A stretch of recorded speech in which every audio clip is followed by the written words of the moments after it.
This is Dr. Chris's Radio of Horror program on 91.3 FM, WCUW in Worcester. And on the show with us now is one of the stars of The Creature from the Black Lagoon, one of the classiest ladies from the golden age of horror films, Julia Adams. Thank you for coming on the show with us, Julia. It's my pleasure.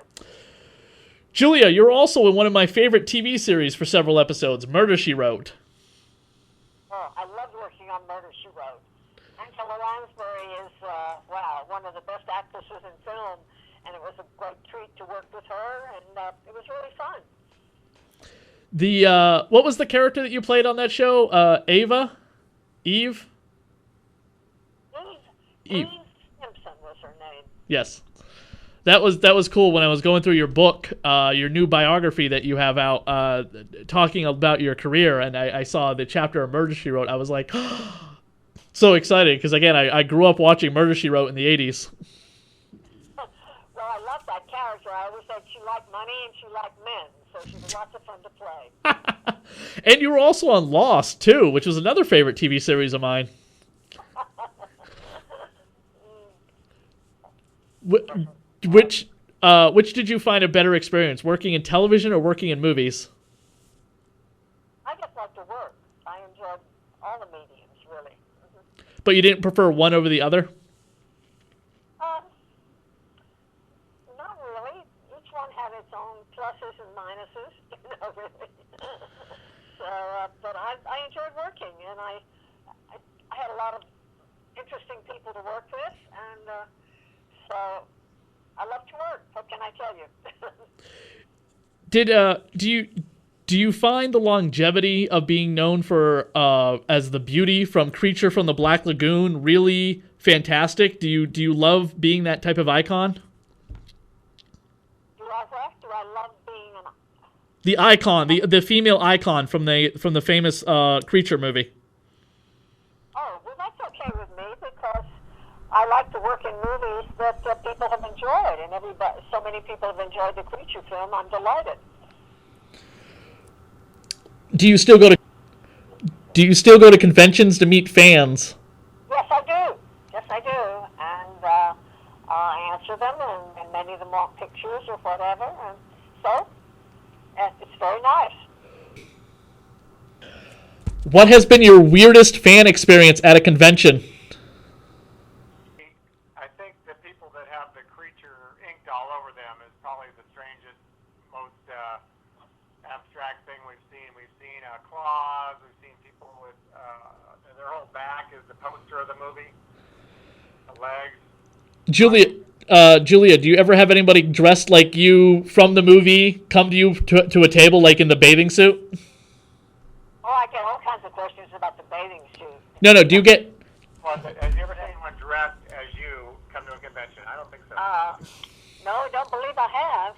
But a lot of people come dressed as the creature. Yes, I've actually seen couples dressed as the Creature and as Julia in the bathing suit.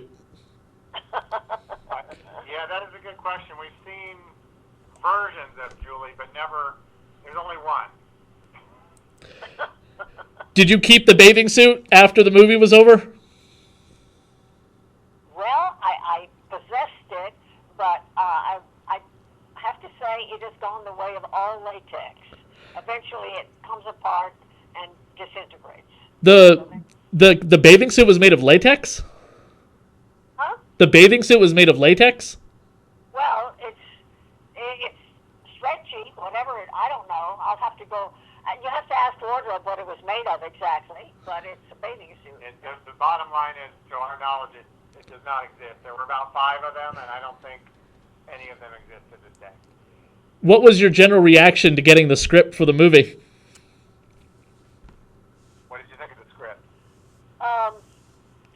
Well, I was hoping for more of a drama, but I thought, oh well, what the heck? It might be fun.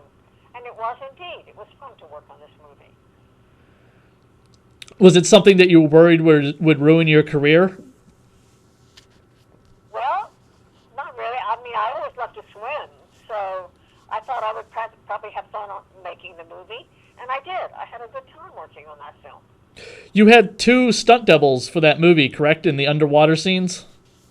Yes, Wally Burson was the land stunt double, and Ginger Stanley was the underwater double. Yep. See, I had a lot of help.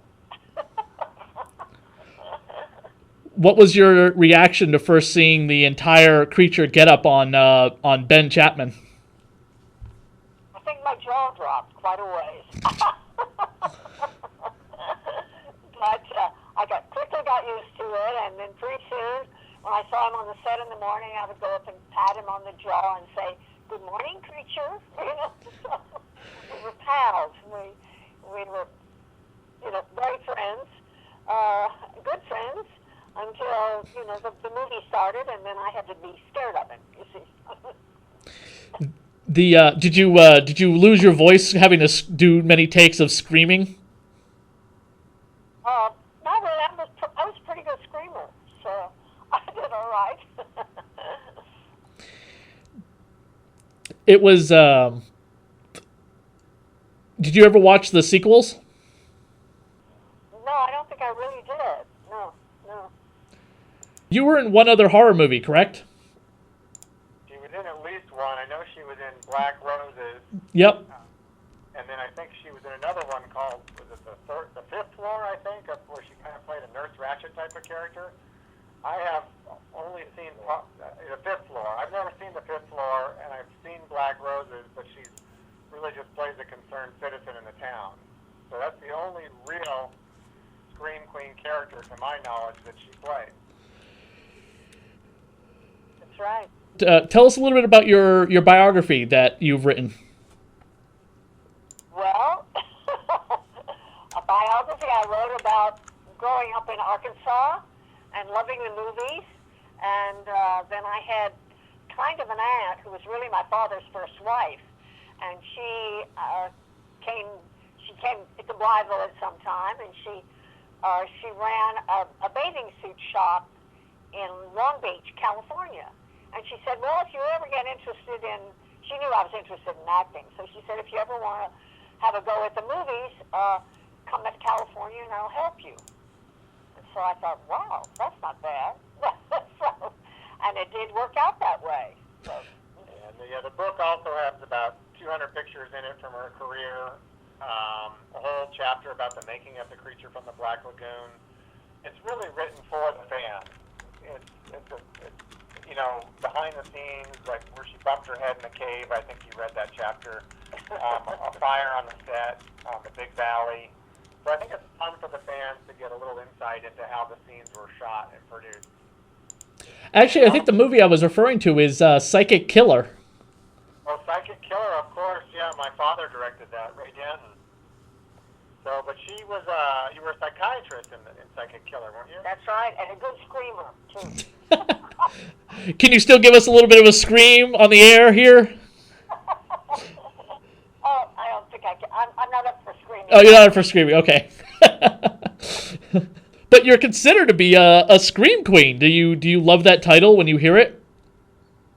Well, I don't know that scream queen. Yeah, I always had a pretty good scream. That's true. Original scream queen. That's fine with me. Yeah.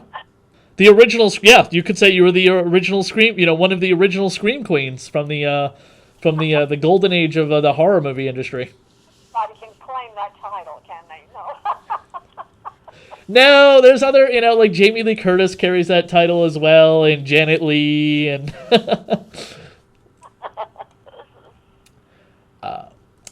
what convention are you appearing at coming up?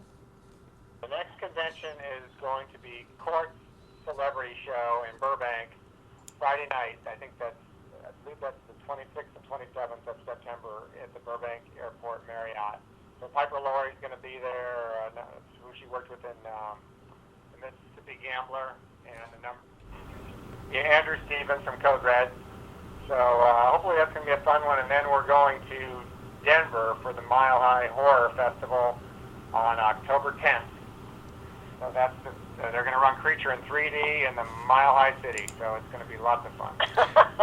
You also did an episode of one of my favorite television series of all time. It's probably it rates right up there in my top 10 is Kolchak the Night Stalker with Darren McGavin. Oh yes, I loved working on that show. It was, kind of good to go on a show and you have to be really scared and all those things. So it was fun. I enjoyed working on everything, really.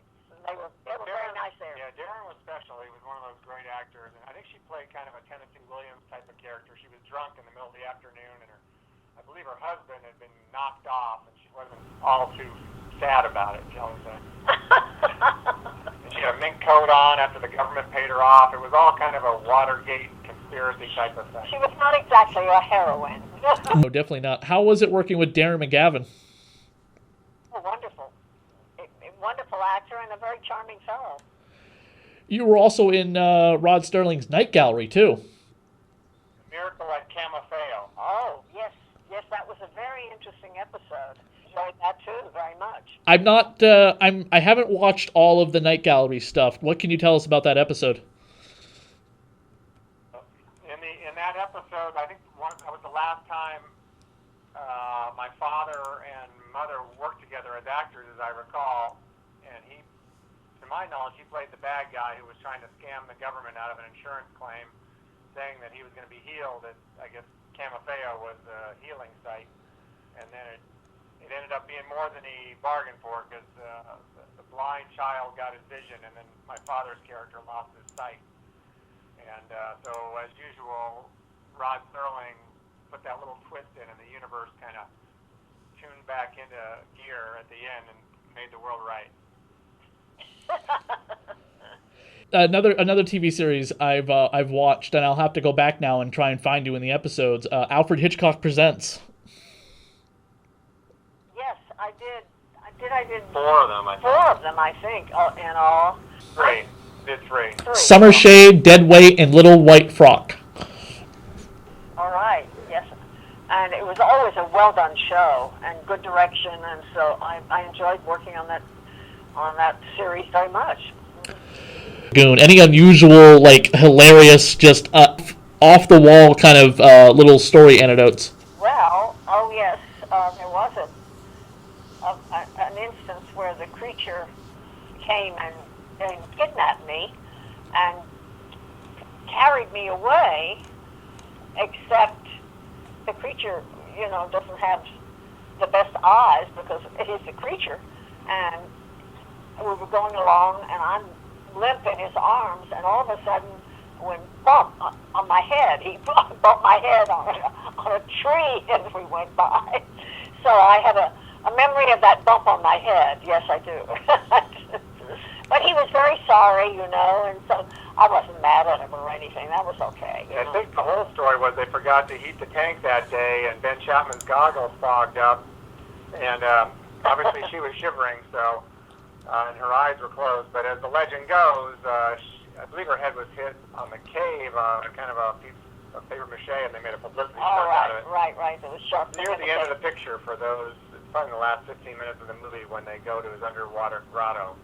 Right. And but yes, whoever didn't heat the tank that day, it still remains a mystery to this day. So he got away with it, or she got away with it. Whoever screwed that up. Oh yes. But they made a good story nonetheless. That's right. You were born Betty Mae Adams, but you used Julia Adams. Where does the name change come from?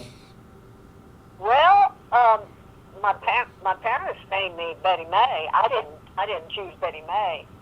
So later on, when I came under contract to Universal, they asked about changing my name, and I thought, well, that's fine. So first I was Julia Adams, and then later people were calling me Julie. So, but I like that better than Betty Mae.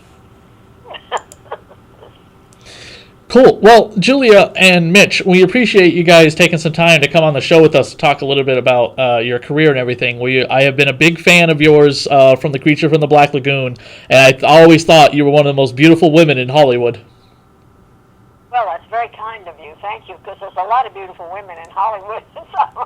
Oh, but trust me, I have been a big fan of the Universal monster films for a very long time, and every time I look at all the women in all the different Universal monster movies, from it be either Ella Lancaster or you or whoever, I've always looked at Creature from the Black Lagoon and said, Jesus Christ, that woman in Creature is so unbelievably gorgeous.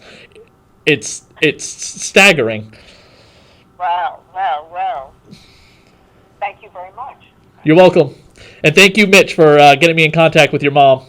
All right, thanks, Chris. If maybe mention the book is available at www.julieadams.biz if any of your listeners want to read it. Yep, I will post a link about the book ASAP.